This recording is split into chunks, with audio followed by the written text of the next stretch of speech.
সেহরান নিঃশব্দে পরীর কপালে একখানা গভীর চুমু এঁকে দেয়। তারপর কাঁধে হাত রেখে ওকে নিজের দিকে টেনে নেয়। গাড়ির দিকে এগোতে এগোতে বলল, এক নিখুঁত জবরদখলকারী সুরে, সন্ধ্যায় রেডি থাকবি। ডেনমার্ক প্রজেক্টের ফাইল ক্লোজ হয়ে গেছে। কোম্পানি থেকে একটা পার্টি থ্রু করা হয়েছে আমার নামে। আলমারিতে একটা প্যাকেট রাখা আছে, গিয়ে দেখে নিস। আর যদি কিছু দরকার হয় আমাকে কল করিস। পরীর গলা কেঁপে উঠল। সে ধীর গলায় বলে, আমার ওখানে গিয়ে কি কাজ? আপনি একাই যান না। সেহরান থেমে তাকায় ওর দিকে, দৃষ্টির গাঢ়তায় যেন উত্তাল সমুদ্র। কোম্পানির সিইও আমি, তাই ওখানে আমার স্ত্রী আমার সঙ্গে থাকবে, এটাই তো স্বাভাবিক, রাইট? পরি কিছু বলতে গিয়েও থেমে যায়। তখনই সেহরান আরও এক ধাপ এগিয়ে আসে। তার গলার সুর কঠিন, একরকম আদেশের মতো গায়ে বিঁধে যায়। আর শোন, ঠোঁটে কোনো লিপস্টিক দিবি না। আমি আসার পরই দিয়ে দেব, কারণ তোর চয়েস খুব বাজে। আর মনে রাখিস, লিপস্টিক তুই যাই দিস না কেন, শেষে তো সেটা আমাকেই টেস্ট করতে হবে। তাই কোন টেস্টটা আমার জন্য ঠিক সেটা আমি ডিসাইড করব। পরী আশেপাশে চোখ বুলিয়ে দেখে কেউ কিছু শুনেছে কিনা। লজ্জা আর অসহায় এক অস্বস্তি ওকে আচ্ছন্ন করে ফেলে। মনে মনে গজগজ করে ওঠে, এই লোকটার মুখে একটুও তো লাগাম নেই। সেহরান যেন পরীর মনের কথা শুনেও ফেলে। হঠাৎ ওর দিকে তাকিয়ে ঠোঁটের কোণে এক তীর্যক হাসি ফুটিয়ে বলে, আশেপাশে তাকিয়ে লাভ নেই। চারপাশে কারো কান নিয়ে আমার কিছু যায় আসে না। তোকে আগেও বলেছি, আই ডোন্ট কেয়ার। তুই শুধু আমার কথা ভাববি, আমার কথাই শুনবি। তারপর হঠাৎ ঠান্ডা সুরে বলে, তোর শরীরের প্রতিটা অংশ, প্রতিটা রেখা, প্রতিটা ভাঁজ, প্রতিটা যোগ্য রেখা আমি। সব আমার ব্যক্তিগত সম্পত্তি। তুই শুধু একান্ত আমার। তাই আমার কথার অবাধ্য হবি না কোনোদিনও, মনে থাকবে? পরীর বুকের মধ্যে অদ্ভুত শিহরণ খেলে যায়। গলার কাছটায় যেন কেউ সূক্ষ্ম সূক্ষ্ম ধাতব শলকা চেপে ধরেছে। ওর শরীরটায় হঠাৎ কাঁটা দিয়ে উঠল। এক অচেনা শীতল স্রোত যেন ওর মেরুদণ্ড বয়ে নেমে গেল। হাঁসফাঁস করে উঠল পরী। বুকের ভেতর একরকম অস্থির তোলপাড় শুরু হয়েছে। ওর নিঃশ্বাস ছন্দ হারিয়ে ফেলেছে। ঠিক সেই সময়ে একটা নিঃশ্বাস মিশে যায় পরীর ঘাড়ের কাছটায়। সেহরান ওর কানের পাশে মুখ নিয়ে ফিসফিস করে একটা নেশার ঘোরে ভেজা কণ্ঠসুরে বলে, এমন অস্থির হচ্ছিস কেন? আমার তো এখনই মুড চলে এসেছে। পরীর ভেতরে সমস্ত স্নায়ু চুপচাপ টানটান হয়ে দাঁড়িয়ে যায়। বুকের মধ্যে জমে থাকা সাহসটুকু জড়ো করে বলে ফেলে, মুডকে কয়েক ঘন্টার জন্য কন্ট্রোল করে রাখুন। দিনের কাজ দিনে, আর রাতের কাজ রাতে। এখন বরং অফিস যান। সেহরান বরং হালকা মজা পায়। চোখ খুলতে থাকে একরকম ব্যঙ্গ আর আবেশের শিখা। ঠোঁটে মুচকি হাসি ফুটিয়ে বলে, তুই আমাকে তাড়িয়ে দিচ্ছিস পরি? হুম্মম ওয়াইফি, আমার যদি আজ আর্জেন্ট কাজ না থাকতো, তাহলে তোর এমন অবস্থা করতাম যে এক সপ্তাহ রুম থেকে বের হতে পারতিস না। অতিরিক্ত আদরের সাইড ইফেক্ট কী হয় বুঝিয়ে দিতাম। তুই তো কপাল করে আমার মতো ডিসেন্ট হাজবেন্ড পেয়েছিস। আমি তো এখনও তোকে ডার্ক রোমান্স প্র্যাকটিক্যাল দেখাইনি, জাস্ট ট্রায়াল চলছে। সেহরানের মুখে এই কথা শুনে পরীর শরীরটা একটু সরিয়ে নেয়। আবারও কেমন যেন অস্থিরতা তার আতঙ্কের মিশেলে হানা দেয় মনে। সেহরান এবার জোরে হেসে ওঠে। হঠাৎ পরীর ঠোঁটে একটার পর একটা ছোট ছোট চুমু আঁকে। তীব্র দখলের মিশ্রণে সেই চুমুগুলো যেন কোনো শব্দহীন শপথের মতো গায়ে বিধে থাকে। তারপর বলে, এখন তুই ছোট বলেই তো এত অল্পতে ছাড় দিচ্ছি। সামনে তুই যখন 18 হবি, তখন কিন্তু নো ছাড়াছাড়ি, অনলি আদর কড়াকড়ি। Okay baby? সেহরানের গলার এই ডাকটা যেন মকমলে মোড়ানো শাসন, একটা অদৃশ্য শিকলের মতন, যা মায়ায় মতোই বেঁধে রাখে আবার শ্বাসরুদ্ধ করে তোলে। এরপর ওর গলায় নরম নির্দেশ, এখন রুমে যা। আলমারিতে রাখা ড্রেসটা দেখে নিস, আর যদি কিছু দরকার হয় আমায় কল করিস। অনেক দেরি করিয়ে দিলি আজ। সেহরান এবার একটুখানি পরীর দিকে তাকিয়ে ওর ঠোঁটে সেই চিরচেনা অন্ধ দখলের হাসিটা রেখে গাড়িতে উঠে বসে। গাড়ির কাজটা নামিয়ে শেষবারের মতো বলে ওঠে, তুই শুধু আমার, আর এই পরিচয়টাই তোকে সবচেয়ে বেশি মানায় ডিয়ার ওয়াইফি। গাড়ি চলতে শুরু করে। পিছনে রয়ে যায় স্থির নির্বাক এক পরী, আর এক ঝলক হাওয়ার মতো সরে যায় সেহরান। পরী দাঁড়িয়ে থাকে ঠিক সেই জায়গায়। হৃদয়ের গভীরে একটা ভারী ঢেউ এসে আছড়ে পড়ে। সেই ঢেউয়ের শব্দ কেউ শোনে না, কেউ বোঝে না। দূরে খান হাউসের দ্বিতীয় তলার বারান্দা থেকে সেজুদি খান চুপচাপ দাঁড়িয়ে দেখছিলেন সবটা। ছেলের মুখে আদরের ছায়া আর পুত্রবধূর চোখে অনড় সম্মতি দেখে তিনি একটু নিঃশ্বাস ফেললেন। একটু নিশ্চিন্ত হলেন ভেতরে ভেতরে। তার মুখে হালকা প্রশান্তির রেখা ফুটে উঠল। নিজের মনেই বললেন, আলহামদুলিল্লাহ। পরীকে দেখেই বোঝা যাচ্ছে ও ভালো আছে। আমার ছেলে বুঝি এবার নিজেকে গুছিয়ে নিচ্ছে। আর পরী, সে যেন ওর ছায়া হয়ে পাশে থেকে যাচ্ছে। সে যদি খান সেই শান্ত মুহূর্তটাকে মুঠোয় ভরে রেখে ভেতরে চলে যান। কিন্তু তিনি ভুলেই গেলেন চোখের দেখা সব সত্য হয় না। কখনো সবচেয়ে বড় কান্নাটা হয় একেবারে নীরবতায় ঢাকা, যা দেখেও কেউ দেখে না। গাড়ির শব্দটা মিলিয়ে যেতেই পরি ধীরে নিঃশব্দে নিজের ঘরে ফিরে আসে। ঘরটা যেন আজ একটু বেশিই শূন্য, নিঃসঙ্গ এবং বোবা। ঠিক মিনিট কয়েক আগেও যেখানে সেহরানের গলার গর্জন ছিল, শরীর ঘন নিঃশ্বাসের ভারী উপস্থিতি, সেইখানে এখন শুধুই নিস্তব্ধতা। এমন এক নীরবতা যা হৃদয়ের গভীরে ছুরি চালায়। আলমারির দিকে এগিয়ে যায় পরি, সেখানে রাখা সেই প্যাকেটটা হাতে তুলে নেয়, যা সেহেরান রেখে গিয়েছিল তার রাতের অনুষ্ঠানের জন্য। প্যাকেট খুলতে এক অপূর্ব লাল রঙা গাউনের ঝলক ওর চোখে ধাক্কা মারে। ড্রেসটা যেন কেবল একখণ্ড পোশাক নয়, একটা নিখুঁত শিল্প। রংটা ঠিক যেন সন্ধ্যার বেলায় গধূলি আলোর মতো, যেখানে লাল রঙে মিশে আছে রূপোর সূক্ষ্ম কাজ। হালকা নেট আর শাটিনের গায়ে গায়ে লেগে থাকা ফুলের এম্ব্রয়ডারি যেন ওর কোমলতা আর শুদ্ধতাকে আরো উজ্জ্বল করে তুলবে। সাথে রাখা হয়েছে এক সেট মানানসই হালকা গ্লসি ডায়মন্ড সেট, গলার হার, কানের দুল, হাতের ব্রেসলেট। সব মিলিয়ে একটা সাদা মাথা, অথচ আভিজাত্যের ঐশ্বর্যের ছাপ। পরি ড্রেসটা হাতে নিয়ে কিছু সময় দাঁড়িয়ে থাকে, মনে মনে বলে, ওনার রুচি যে কতটা পরিশীলিত তা তো দেখলেই বোঝা যায়। কিন্তু মানুষটা কেন এমন? এত শীতল, এত দখলদারি, এত অসংচীন। নাকি শুধু আমার সাথেই এমন? একটা চাপা দীর্ঘশ্বাস ফেলে ড্রেসটা আবার সুন্দর করে ভাঁজ করে আলমারিতে রেখে দেয়। তারপর ধীর পায়ে নিজের রুমটা গুছিয়ে নেয়, বিছানার চাদর ঠিক করে জানালার পর্দা টানে আর টেবিলের উপর থেকে সেহেরানের ছোট্ট একটা ছবি ফ্রেমে লাগিয়ে বেডসাইডে রাখে। ঠিক তখনই দরজায় হালকা টোকা পড়ে। পড়ি তাকিয়ে দেখে ভেতরে ঢোকে তানহা, হাতে একটা বই, চোখে মুখে পরিচিত দুষ্টুমির ছাপ। কিরে, বর অফিসে যেতেই বুঝি তাকে মিস করা শুরু করেছিস? পরি হেসে ওঠে, কেবল চুপচাপ ফ্রেমটা টেবিলে রাখে। তানহা ওর পাশে এসে বসে, পরির চোখে চোখ রেখে বলে, একটা কথা বলবো তোকে, খুব মন দিয়ে শোন। পরি আগ্রহ নিয়ে মাথা নাড়ে। তানহা জিজ্ঞেস তানহা জিজ্ঞেস করে, বলতো, স্বামী স্ত্রীর মধ্যে সবচেয়ে বেশি দরকার কিসের? পরি এক মুহূর্ত দেরি না করে বলে, বিশ্বাস। তানহা হেসে ফেলে বলে, এক্স্যাক্টলি। এখন এই বিশ্বাসটাই রক্ষা করার দায়িত্ব তোর। ভাইয়া রাগী হতে পারে, গম্ভীর হতে পারে, কিন্তু চরিত্রে দুর্বল নয়। তাকে নিয়ে যেন তুই কখনো কোনো সন্দেহ করিস না। পরিবারের কেউ হোক বা বাইরের কেউ যা কিছু বলুক না কেন, তুই সবার আগে ভাইয়াকে বিশ্বাস করবি। ভাইয়া তোকে ঠকাবে না, এটা আমি লিখে দিতে পারি। পরি অবাক হয়ে বলে, আপু, হঠাৎ এইসব কথা কেন বলছো? তুমি কি কাউকে ইঙ্গিত করছো? তুমি কি আমাকে কারো থেকে সাবধান করতে চাইছো? তানহা এবার পরীর মুখে হাত রাখে, তুই সত্যি অনেক বুদ্ধিমতী। শুধু বলছি, কেউ কিছু বললে প্রথমেই বিশ্বাস করিস না। সব কিছু আগে ভাব, বুঝ, তারপর ভাইয়াকে জানাস। আর না পারলে আমাকে বলিস। ভুল হওয়ার সম্ভাবনা অনেক কমে যাবে। পরীর চোখে তখন একটা অজানা সংশয়, কিন্তু কিছু জিজ্ঞেস না করে আর। তানহা উঠে দাঁড়িয়ে বলে, আচ্ছা তুই থাক, আমি এখন চলি, পড়া বাকি আছে। তানহা চলে যায়। পরি জানালার পাশে গিয়ে দাঁড়ায়। কাচের ওপাশে সূর্যের আলো ছড়িয়ে পড়েছে, কিন্তু মনে যেন একটা অদৃশ্য ছায়া নামছে। নিজের মনে নিজেই বলে, আপু কি বোঝাতে চেয়েছে? কে এমন আছে যে আমার আর সেহরানের সম্পর্কের মধ্যে বিষ ঢালতে চায়? কোনো জবাব আসে না, শুধু নিঃশব্দে একটা প্রশ্ন হাওয়ায় ঝুলে থাকে, যার উত্তর হয়তো সময়ই দিবে। আর এদিকে সেহরান অফিসের প্রাইভেট ক্যাবিনেটে বসে আছে। ল্যাপটপ খুলে সামনে রেখে চেয়ারে হেলান দিয়ে চুপচাপ হাসছে। ঠোঁটের কোণে এক টুকরো মুগ্ধতা খেলা করছে, তবুও সেই হাসি নিঃশব্দ। নিচু গলায় বিড়বিড় করে বলে ওঠে, থ্যাঙ্কস তানহা, বোন আমার। তুই ঠিক সময়ে ঠিক কথাটা বুঝিয়ে এসেছিস ওকে। স্ক্রিনে ভেসে উঠেছে ওর রুমের এক কোণার দৃশ্য। সেখানে পড়ি একা বসে আছে, ড্রেসটা হাতে নিয়ে কি যেন গভীরভাবে ভাবছে। চোখে মুখে ধূসর বিষণ্ণতা।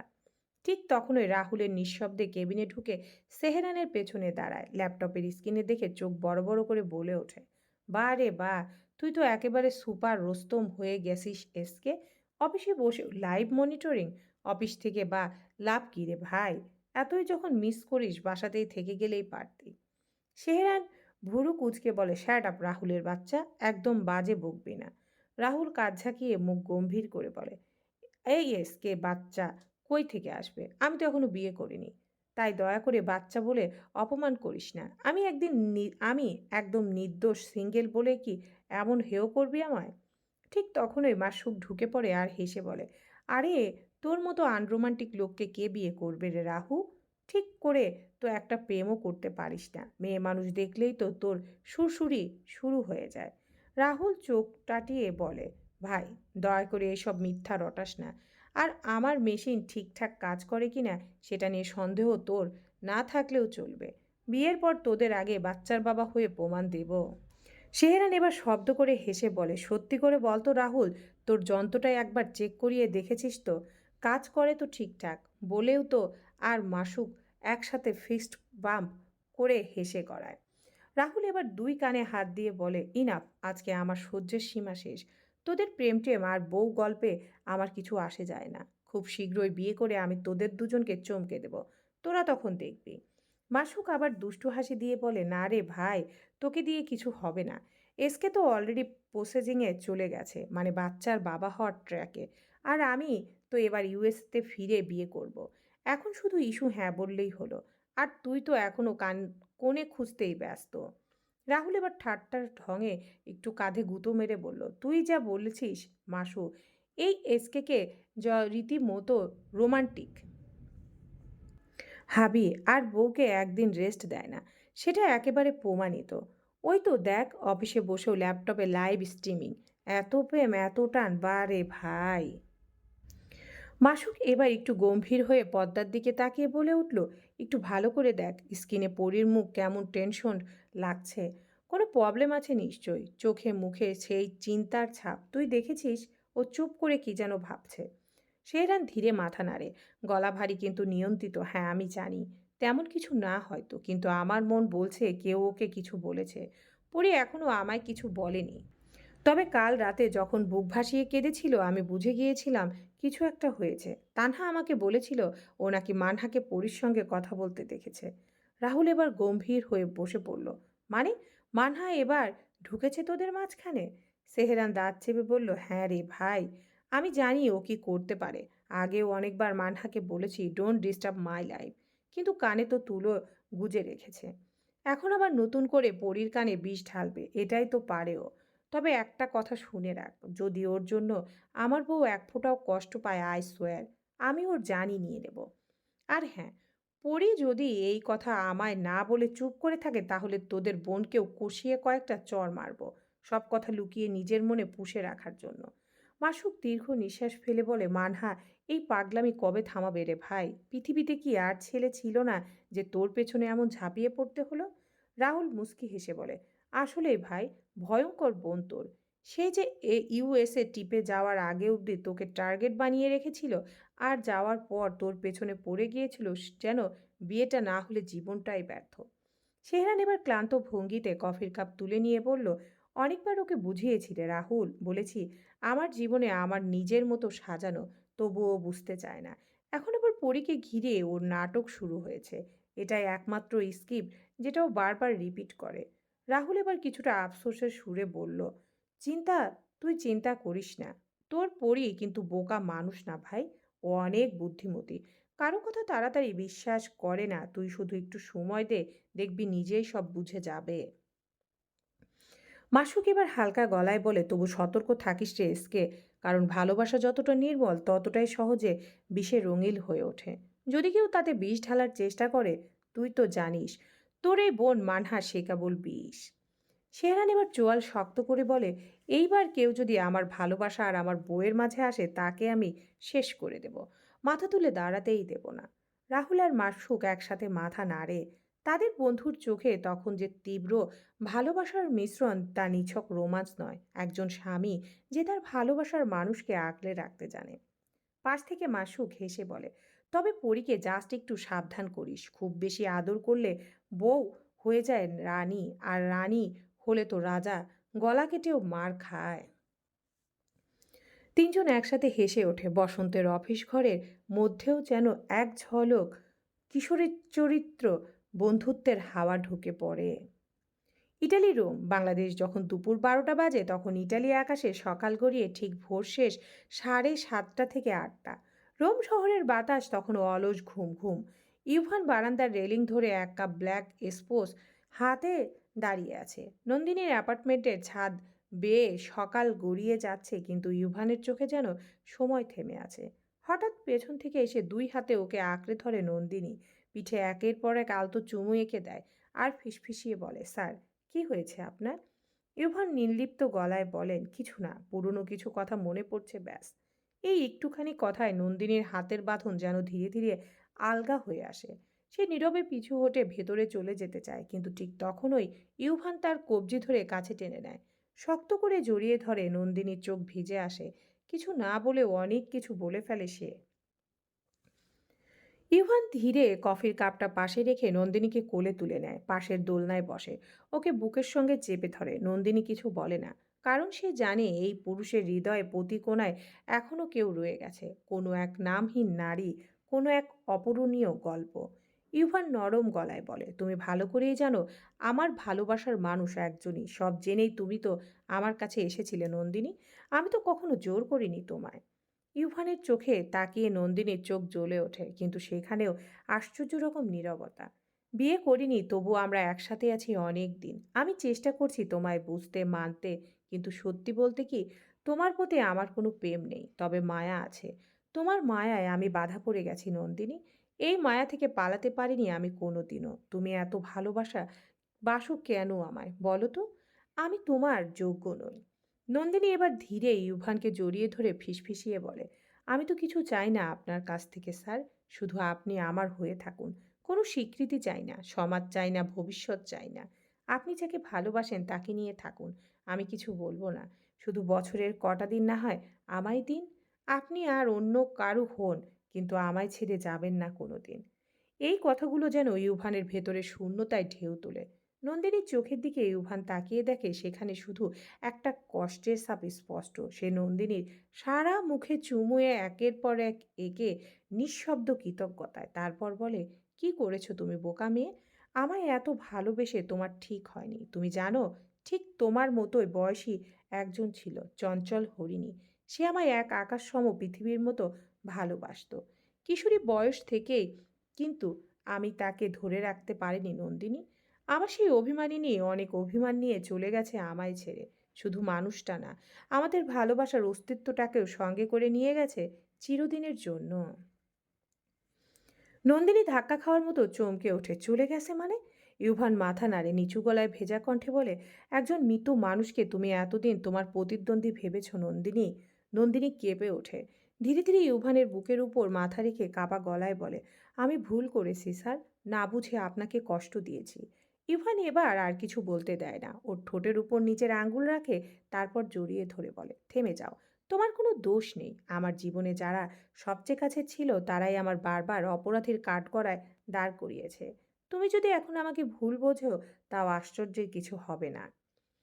দোলনাটি তখনও হালকা দুলছে, আর দুইটা ক্লান্ত ও অসম্পূর্ণ আত্মা, মায়া, অতৃপ্তি আর একতরফা ভালোবাসার বোঝা একে অন্যকে আঁকড়ে বসে আছে। পরি চিন্তায় ভারাক্রান্ত মুখে নিজের ঘর থেকে বের হয়। করিডোরটা নিস্তব্ধ, যেন এক অদৃশ্য ভরে বোঝায়। ও ধীরে ধীরে হাঁটছে, প্রতিটি পদক্ষেপ যেন দ্বিধার সঙ্গে গাঁথা। হঠাৎ ওর কুনোইতে এক টান লাগে, চমকে পেছন ফিরে তাকায়। দেখে মানহা দাঁড়িয়ে আছে, চোখ মুখ উত্তেজনায় ভরা। চল আমার রুমে। অপরিসীম তাড়াহুড়ায় পরীর হাত টেনে নিয়ে যায় নিজের ঘরের দিকে। পরী একটু অবাক, এই মেয়েটি এতটা ব্যাকুল কেন? ও কোনো কিছু না বলে চুপচাপ চলে যায় বোনের পেছনে। রুমে ঢুকতেই পরি বলল, কি হয়েছে আপু? এত তাড়াহুড়া, এত গম্ভীরতা, কিছু বলবে? কণ্ঠে একরাশ কৌতূহল। মানহা কিছুক্ষণ চুপ থেকে জিজ্ঞেস করে বসে, তানহা আপু তোকে কি বলেছে রে? দেখলাম আজও সেহেরান ভাইয়ার রুম থেকে বের হলো, আর তুইও তার কিছুক্ষণ পর সেখান থেকে বের হলি। ও কি তোকে কিছু বলেছে? পরি এবার গম্ভীর হয়, চোখে কুয়াশা সরিয়ে স্পষ্ট করে বলে দেয়, ওটা আমাদের রুম আপু, তোমার ভাইয়ার আর আমার। আর তানহা আপু আমাকে এমন কিছু বলেনি যে তা তোমার জানা প্রয়োজন। কণ্ঠে তীক্ষ্ণ আত্মবিশ্বাস, যেন এক স্তব্ধ আগুন। মানহা একটু থতমত খেয়ে যায় পরীর এতটা স্পষ্টতায়। তবু নিজেকে সামলে একরকম নাকচ করে বলে, হ্যাঁ হ্যাঁ, মানে তাই তো, ঠিক বলেছিস। পরী এবার আরেক ধাপ এগিয়ে যায় কথায়, কণ্ঠে ঝাঁজ তবে শালীনতা বজায় রেখে। শোনো, আমি অনেক কিছু জেনেও কখনো কাউকে কিছু বলি না, কারণ সেটা আমার মানসিকতার বাইরে। তোমার কথাও কাউকে না জানিয়ে চুপ থেকেছি, যেমন আমারও উচিত না কিছু বলা, তেমনি তোমারও উচিত নয় এসব জানতে চাওয়া। মানহা এবার কিছুটা ভেঙে পড়ে। এক ধরনের অসহায়তা ওর চোখে ঝিকিয়ে ওঠে। আচ্ছা, ঠিক আছে, বলতে হবে না, ও ফিসফিস করে বলে, তুই কাল বলেছিলি তুই আমায় সাহায্য করবি। তুই তো জানিস পুরো ঘটনা, একমাত্র তুইই জানিস সব। পরি এবার দীর্ঘ নিঃশ্বাস নিয়ে বলে, আমি বলেছিলাম সাহায্য করব এবং করব, তবে সত্য একটাই, যদি লোকটি সব জানার পরেও অন্য কাউকে বিয়ে করে থাকে, তবে তার শাস্তি তাকে দেবার অধিকার তোমার আছে। আমি পাশে থাকব। এই কথা শুনে মানহার মুখে কষ্টের ছায়া গাঢ় হয়ে আসে। হঠাৎ চোখের কোণ ভিজে ওঠে। ভাঙা কণ্ঠে সে ফিসফিসিয়ে বলে, হ্যাঁ, জানি সব, আমি নিজেই বলেছিলাম ওকে সব কিছু, তাও সে অস্বীকার করেছে। সে বলেছে আমি মিথ্যা বলছি, আর বলেছে আমি পাগল। আমি ওকে বিশ্বাস করেছিলাম পড়ি, আর সে সে আমার সাথে বিশ্বাসঘাতকতা করলো। বলতে বলতে কান্নায় ভেঙে পড়ে মানহা, যে কান্নার প্রতিধ্বনি শুধু বুকের ভেতরই, বাইরে শুধু নীরবতা। পরি দাঁড়িয়ে থাকে, চোখে এক ধরনের সংশয়, কিন্তু ওর ভিতরে তখন একটা প্রশ্ন জেগে ওঠে, কে এত বড় অন্যায় করলো? পরীর মনে সত্য জানার আগুন জ্বলতে থাকে অন্ধকারের নিঃশব্দে। পরি মানহার কাঁধে হাত রাখে, ওকে সামলিয়ে একটু নরম সুরেই বলে, তার আগে তো আমাকে জানতে হবে মানুষটাকে। আপু, তুমি এভাবে ভেঙে পড়ছো কেন? তোমার তো দুজন ভাই আছে। এত সহজে তো কেউ তোমার সাথে প্রতারণা করে পার পেয়ে যাবে? তা কি করে হয়? তুমি নামটা বলো, আমি তোমার ভাইয়ার সঙ্গে কথা বলবো। উনি সব ঠিক করে দেবেন, আমি কথা দিচ্ছি। পরীর কণ্ঠে ছিল দৃঢ়তা, বিশ্বাসের ঝলক, কিন্তু ঠিক তখনই মানহা হঠাৎ হেসে ওঠে। না, সেটা খুশির হাসি ছিল না। ছিল কেমন একটা আত্মহীন ভাঙা কাচের মতো কটকটে বিদ্রূপ। তোর স্বামী। মানহার ঠোঁটের কোণে এক অসমাপ্ত করুণা ঝুলে থাকে। তোর উনি আমার জন্য কিছু করবে না পরি? পরি যেন এক মুহূর্তের জন্য থমকে যায়। চোখের পাতা কাঁপে, গলা শুকিয়ে আসে। কেন আপু? ওর কণ্ঠে বিস্ময়ের ঘন ছায়া। তুমি তো কষ্টে আছো, তোমার বিপদে তোমার ভাই সাহায্য করবে না? এটা কি করে হয়? মানহার চোখ থেকে এবার যেন আগুন ঝরে পড়ে, কণ্ঠে একেবারে গম্ভীর। কারণ সে আমার নিজের ভাই না পড়ি, আর আমি ওর বোন না। চারপাশের বাতাস হঠাৎ স্তব্ধ হয়ে আসে, ছাদটা যেন ভারী হয়ে নেমে আসে পরীর মাথার উপর। কি কি বললে তুমি? পরীর গলা কেঁপে ওঠে। এইমাত্র তুমি যা বললে তার মানে কি? মারহার ঠোঁট কেঁপে ওঠে, চোখ দুটো একদৃষ্টিতে পরীর দিকে। যার সন্তান আমার গর্ভে, সে কি করে আমার ভাই হয় বল পরি? পরীর শরীরটা যেন হঠাৎ জমে যায়, পায়ের নিচের মাটি যেন ফাঁক হয়ে আসে। কান্না নয়, চিৎকার নয়, শুধু এক ভয়ানক স্তব্ধতা। প্রিয়জনের হাতে বিশ্বাসঘাতকতার শব্দগুলো যেন আঘাত করে জলের চেয়েও এক হিম অনুভবে। কি বলছো তুমি আপু? ওর কণ্ঠ ভেঙে যায়। কার সন্তান, কার কথা বলছো? আমার স্বামী। এটা মিথ্যে, এটা সত্যি হতেই পারে না। পরীর চোখে যেন কুয়াশা জমে, কণ্ঠ ফেটে পড়ে, উনি তো এমন নন, আমি জানি। উনি কখনোই এমন কোনো কাজ করতে পারেন না। তুমি মিথ্যে বলছো, তাই তো?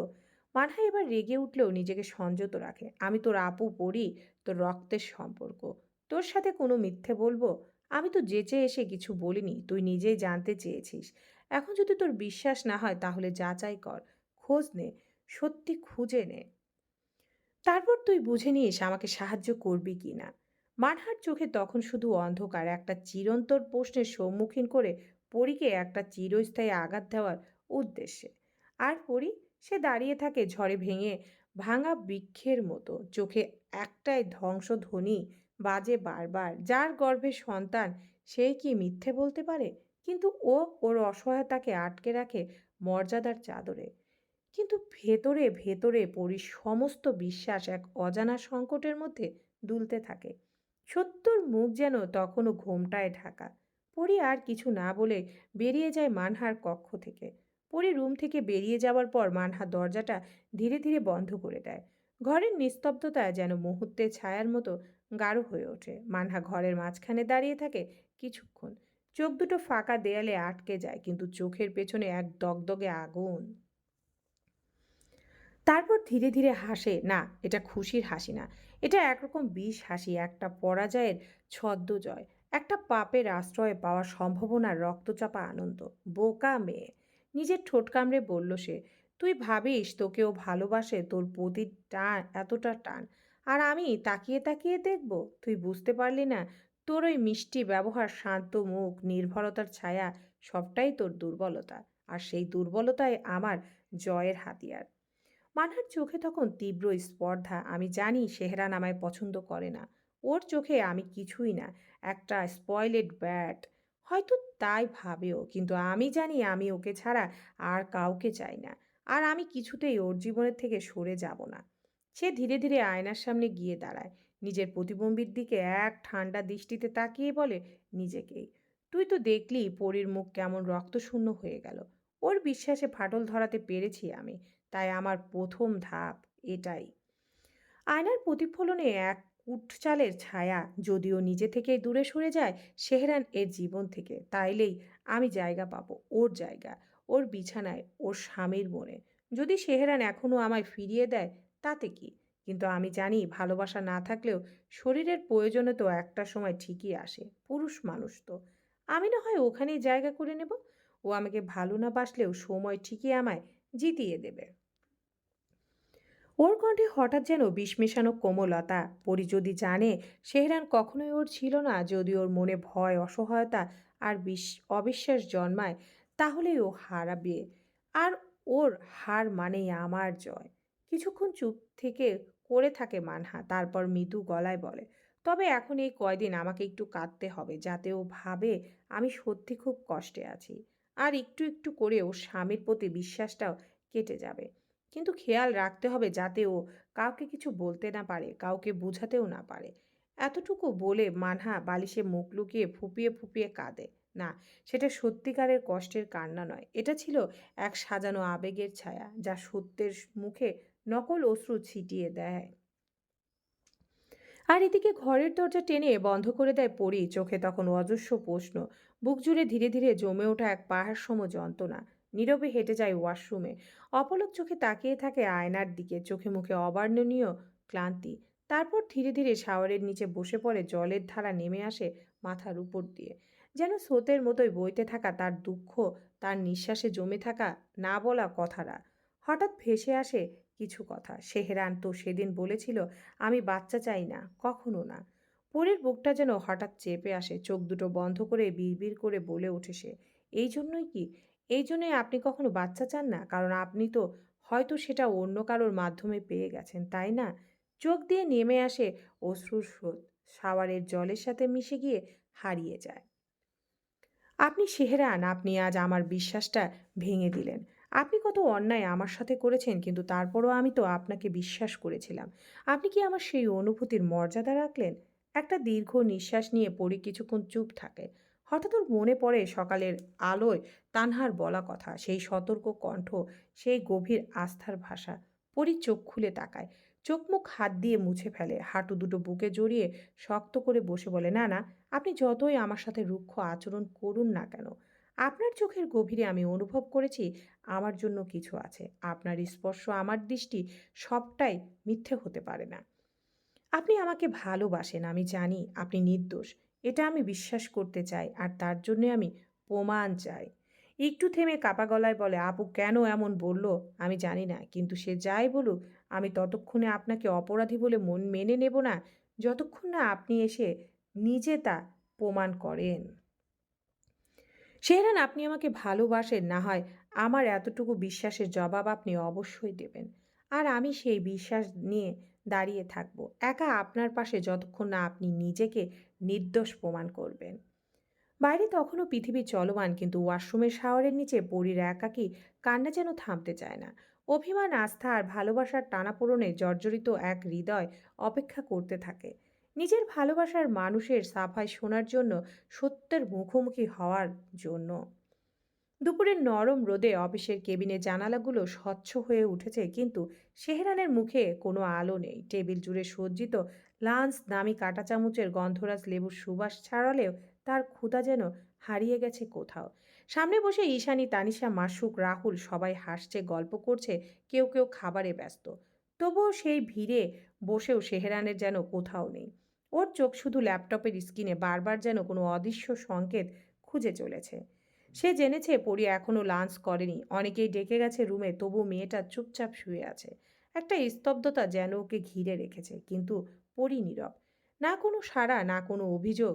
কিন্তু এই নীরবতাই তো সবচেয়ে বড় চিৎকার। সেহেরান ভাবছে, নিশ্চয়ই কোনো গন্ডগোল হয়েছে, আমাকে আজকেই পরির সাথে কথা বলতে হবে, সব জানতে হবে আমায়। আমি চাইলেই এখনই কল করতে পারি, 1 সেকেন্ডের ব্যাপার, তবে আমি করব না। আমি চাই না ও বুঝুক ও আমার পৃথিবীর কতখানি জায়গা দখল করে নিয়েছে। কারণ সেহেরান খান নিজের দুর্বলতা কাউকে দেখাতে রাজি নয়। এই গভীর ভাবনার মাঝে ঈশানী চুপচাপ খাবার রেখে শাহরানের দিকে তাকিয়ে বলে উঠল, অনেকক্ষণ ধরে দেখছি লাঞ্চ ঠিকমতো করছিস না S K. What's going on you? Are you all right? Shahran চোখের পলক না ফেলে একটা হালকা নিঃশ্বাস ফেলে মুখে আনতে চায় একটা স্বাভাবিকতা, তবুও কণ্ঠে জমে থাকা শব্দগুলো ভারী। সে আস্তে বলে, yes, I am all right. Tanisha একটু সামনে সরে এসে বলে, কিন্তু তোর মুখ দেখে তো বোঝা যাচ্ছে সব ঠিক নেই। ইজ সামথিং ব্রাদিং ইউ? কিছু হলে বল এসকে, আমরা কি বাইরের কেউ? রাহুল তো রাহুল, সুযোগ পেলে সে ছাড়ে না, সে তো সবসময়ই মজা খোঁজে। চোয়াল টিপে চোখ কুঁচকে মজার সুরে ফাজলামিতে করে বলে, আরে তোরা কেউ বুঝতে পারছিস না, এসকে পরীকে মিস করছে, ও তো বউ পাগল, জানিসই তো। সেহরানের ধৈর্যের সীমা এবার যেন আর একটু টলে গেল।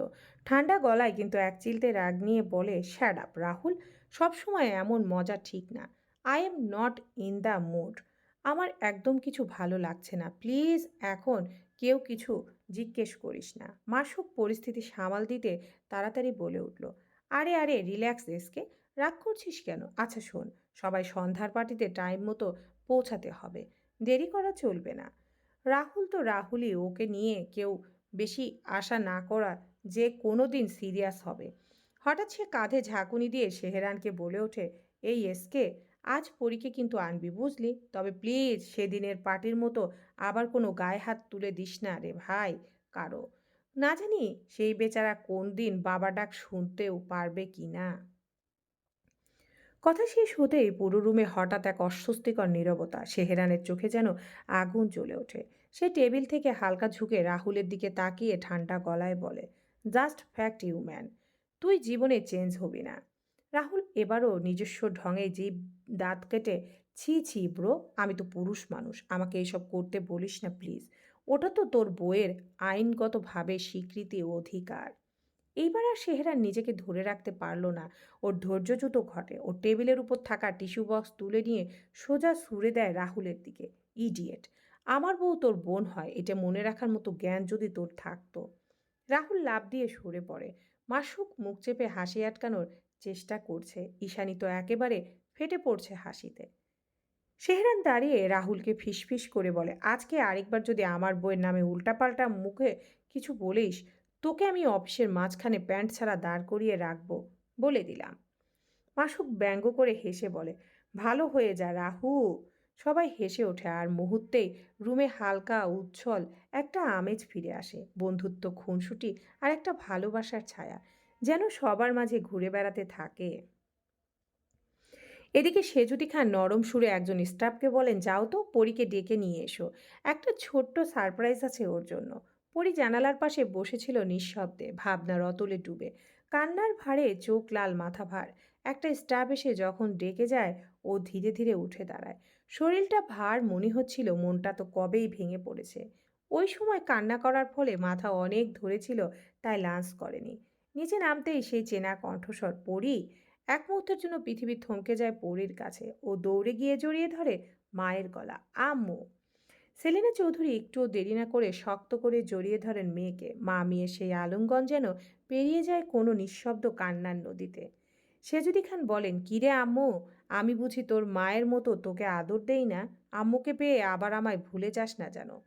পরি এবার সেজুদি খানকে একটু জড়িয়ে ধরে বলে, তুমিও আমার আরেক আম্মু। সেজুদি খান বলে, ঠিক আছে আম্মু, তুই তোর মায়ের সাথে কথা বল, আমি তোর মায়ের খাবার নিয়ে আসি। অফিস থেকে তো বোধহয় সোজা এখানেই এসেছো, তাই না আপা? সেলিনা চৌধুরীকে উদ্দেশ্য করে বলেন। সেলিনা চৌধুরী বলেন, ব্যস্ত হয়ে না ভাবি, আমি লাঞ্চ করে এসেছি। ভাইয়া আর পরীকে একটু দেখতে এলাম, একটু পরে আবার ফিরতে হবে। রোজা একা আছে বাড়িতে। কি হয়েছে জানি না, কেমন চুপচাপ হয়ে গেছে মেয়েটা, কাজে বের হচ্ছে না। সেজুদি খান বললেন, তাহলে মা মেয়ে কথা বলো, আমি তোমার ভাইকে জানিয়ে আসছি তুমি এসেছো। উনি চলে যেতেই পরী সেলিনা চৌধুরীর কোলে মাথা রেখে শুয়ে পড়ে। ওর আম্মু মেয়ের মাথায় হাত দিয়ে বলে, আমার আম্মুর কি মন খারাপ? পরী বলে, আম্মু, বাড়ির কথা খুব মনে পড়ে। মনে হয় আমার রুম, আমার পরিচিত জায়গা সব কেমন যেন আমার অচেনা হয়ে উঠেছে, কষ্ট হয়। সেলিনা চৌধুরী বলেন, এখন তো এটাও তোমার বাড়ি। পরীর চোখ বেয়ে দুফোঁটা অশ্রু পড়ে। হ্যাঁ, এখানে সবাই ওকে খুব ভালোবাসে, কিন্তু সেহেরান মানুষটাকে ও বুঝতে পারে না। এই ভালো, আর কখনো এই খারাপ। কতটা হিংস্র হয়ে ওঠে, কাল রাতেও কত খারাপ ব্যবহার করলো, আর তার পরক্ষণে আবার যত্ন করলো। কি চায় মানুষটা? পরীর চিন্তার মাঝে ওর আম্মু বলল, কি এত চিন্তা করিস? পরী অমনি ওর আম্মুকে জিজ্ঞেস করে, আচ্ছা আম্মু, ভাইয়া তো অ্যাক্সিডেন্টের পর নিখোঁজ হয়ে গেল। আমরা তো আজও খোঁজ পাইনি ওর লাশ। তুমিই তো বলেছিলে অনেক চেষ্টা করেছো। তোমার কি সত্যি মনে হয় ভাইয়া আর নেই? বলো না আম্মু। আমার তো মনে হয় ভাইয়া হঠাৎ ফিরে আসবে। কেন মনে হয় জানি না। আমার খুব কষ্ট হয় আম্মু। আমার স্মৃতিতে কিছু মনে আছে, ভাইয়া আমায় খুব ভালোবাসতো। সাথে ভাবিও। কেন এমন হলো? চুপ কেন আম্মু? কিছু তো বলো। সেলিনা চৌধুরী বলেন, ওদের কথা কেন তুলছো পড়ি? তুমি তো জানো আমি এই সব মনে করতে চাই না। আর তুমি তো তখন ছোট ছিলে, হঠাৎ এসব কেন মনে করছো? পরি আবার উঠে বসে, বলে, আব্বু আর ভাইয়াকে খুব মনে পড়ছে আম্মু। ওনারা থাকলে আজ আমাদের ফ্যামিলিটা পূর্ণ হতো বলো। সেলিনা চৌধুরী পরীকে বেশ কঠোর হয়ে বলেন, তুমি ওদের কথা কোনোদিনও এই বাড়ির মানুষদের সামনে বলবে না, বুঝলে? অতীতকে অতীতের জায়গায় থাকতে দাও পরি, অশান্তি ডেকে এনো না। তুমি থাকো, আমি তোমার মামার সাথে দেখা করে আসছি। পরি বেশ অবাক হয়ে ওর মায়ের যাওয়ার দিকে তাকিয়ে ভাবে, সেদিন মামাও একই কথা বলল, আর আজ আম্মুও। কি এমন হয়েছিল তখন যা আমরা অনেকেই জানি না? পরি মায়ের চলে যাওয়ার দিকে চেয়ে থাকে অনেকক্ষণ। তার চোখে ঝাপসা হয়ে থাকা সেই অতীতের পর্দা যেন আরো গভীর হয়ে ওঠে। কি এমন হয়েছিল যা কেউ বলতে চায় না তাকে, কিন্তু সে নিজে ভাঙা কাচের টুকরোর মতো জড়ো করতে চায় সব কিছু। সেহরান ক্লান্ত চোখে বাড়ির দরজায় ঢোকে। সন্ধ্যার হালকা আলোয় তার গা ঝুলিয়ে যায় পরীর ঘর থেকে ছড়িয়ে আসা মৃদু পারফিউমের গন্ধে। রুমে ঢুকে হঠাৎ থমকে যায় সে, নিঃশ্বাস যেন আটকে আসে। আয়নার সামনে দাঁড়িয়ে থাকা সেই মেয়েটি যে ওর স্ত্রী, অথচ প্রতিদিন নতুন করে বিস্মিত করে ওকে। আজকের সাজে সে যেন সত্যি পরী। ফ্লোরাল রেড পার্টি গাউনের রঙে পরীর ত্বক উজ্জ্বল হয়ে উঠেছে, চুলগুলো খোলা, ঠোঁটে হালকা নুড লিপস্টিক, চোখে একরাশ নিঃশব্দ অপেক্ষা। সেহরান যেন মুহূর্তের জন্য নিঃশ্বাস নিতে ভুলে যায়। গলার টাইটা ঢিলে করতে করতে ধীরে এগিয়ে যায় তার দিকে। নিজের ব্লেজারটা নিঃশব্দে বিছানায় রেখে সে পেছন দিকে গিয়ে পরীকে জড়িয়ে ধরে। হঠাৎ স্পর্শে পরী কেঁপে ওঠে। টের পায়নি সে কখন সেহরানের রুমে এসেছে। ওর টোট ছুঁয়ে যায় পরীর ঘাড়ে। নিঃশ্বাসে ছড়ায় আগুন। তার হাত পরীর বুকের কাছে এসে থামে, যেন তাকে অস্তিত্বে মিশিয়ে নিতে চায়। পরী কবুতরের ন্যায় ব্যাখ্য ভাজে জড়িয়ে ধরে। সেহরান গম্ভীর নিঃশ্বাসশূন্য কণ্ঠে বলে, কি করছিস তুই? আমি তো কন্ট্রোল হারিয়ে ফেলছি পড়ি। সারাদিন পর যদি তোকে এভাবে দেখি, নিজেকে কিভাবে আটকাবো বল? তার কণ্ঠ নিঃশ্বাসছন্ন, যেন আগুন ছুঁয়ে যাচ্ছে পরীর গলা। এখন তোকে খুব করে আদর করতে ইচ্ছে করছে জানিস। আজ কোথাও যাচ্ছি না আমরা, পার্টি ক্যান্সেল। পরী একটু কেঁপে ওঠে। হঠাৎ এই আদরে না চাওয়া উত্তাপকে নাড়িয়ে দেয়। পরী মৃদু অভিমান ভরা গলায় অস্থির হয়ে বলে, প্লিজ এখন না। অনেক কষ্ট করে রেডি হয়েছি, আর আপনি এখন সব ক্যান্সেল করে দিতে চান? সেহরান চোখে গভীরতা ও রেগে পরীকে আরো জোরে চেপে ধরে তারপর বলে, এই শ্বাসটা কার জন্য হোম? পরী বলছে, আহ, লাগছে সেহরান, আমি এমনি বলছি, আমি সাজি শুধু আপনার জন্য। ব্যাস, এই কথাটুকু যেন সেহরানের বুকের কাঁপন থামিয়ে দেয়। এই একটা কথায় যেন সেহরান শান্ত হয়ে গেল ও পরীকে নিজের দিকে ঘুরিয়ে নিল। পরীর ঠোঁট দখল করে উদ্ভ্রান্তের মতো চুমু খেতে থাকেও। তারপর পরীর ঠোঁট থেকে গলা, গলা থেকে পরীর বক্ষভাজে চুমু খেতে থাকে। পরী আজ নিজেকে সামলাতে না পেরে সেহরানের চুল খামচে ধরে। সেহরান নিজেকে আরো উন্মাদ মনে হয় ও পরীকে কোলে উঠিয়ে দেয়ালে চেপে ধরে। আগলে রাখে গভীর আবেগে, ঠোঁট না ছেড়েই পাগলের মতো চুষতে থাকে। পরি আজ যেন নিজেও স্বামীর কাছে তার মতো মনের মতো হয়ে ধরা দিয়েছে। শরীর জুড়ে প্রেমের ভাষা খেলা হতে থাকে নিঃশব্দে। পরি আজ আত্মসমর্পণ করেছে শুধু ভালোবাসার কাছে, কোনো দাবি ছাড়াই। পরীর নিঃশ্বাস আটকে আছে কিন্তু সেহরান ছাড় দিতে রাজি না। তারপরও ফাঁকে একটু ছেড়ে আবার পরীর শরীরে নিজের উন্মাদনা ছড়াতে থাকে। তবুও হঠাৎ ফোনের রিংটং হঠাৎ যেন বিদ্যুতের মতো কাঁপিয়ে দেয় মুহূর্তটা। ফোনের শব্দে সেহরানের কাজে বিঘ্ন ঘটে। প্রথমবার সেহরান উপেক্ষা করে, তাও পরীকে ছাড়ে না। এরপর আবার ফোন বেজে উঠলে তখন বাধ্য হয়ে সেহরান থেমে যায়। আর পরী সেহরানের বুকে মুখ গুজে থাকে নিস্তেজ হয়ে। সেহরান ওকে জড়িয়ে ধরে পকেট থেকে ফোন বের করে রিসিভ করে। ওপাশ থেকে পরি কিছু না শুনলে ওই পাশ থেকে সেহরান শুধু বলে, আসছি আমরা। তারপর কল কেটে দেয়। ফোন রেখে সেহরান এবার পরীকে জড়িয়ে ধরে কানের কাছে ফিসফিস করে বলে আদুরে কণ্ঠে, আজ রাতে কিন্তু কোনো ছাড়াছাড়ি নেই পরি, প্রচুর আদর করবো তোকে, আজ প্র্যাকটিক্যালি করে দেখাবো তোকে। পরীর শরীরটা কাটা দিয়ে ওঠে, কাপা গলায় বলে, নির্লজ্জ লোক একটা। সেহরান হেসে পরীর ঠোঁটে চুমু দিয়ে বলে, হুম, তোরই তো। ওরা দুজন নিঃশব্দে জড়িয়ে থাকে, বাইরের পৃথিবী থেমে যায়। এই এক মুহূর্ত ভালোবাসা আর স্পর্শের চেয়ে সত্যি কিছু আর লাগে না। চলবে ইনশাআল্লাহ।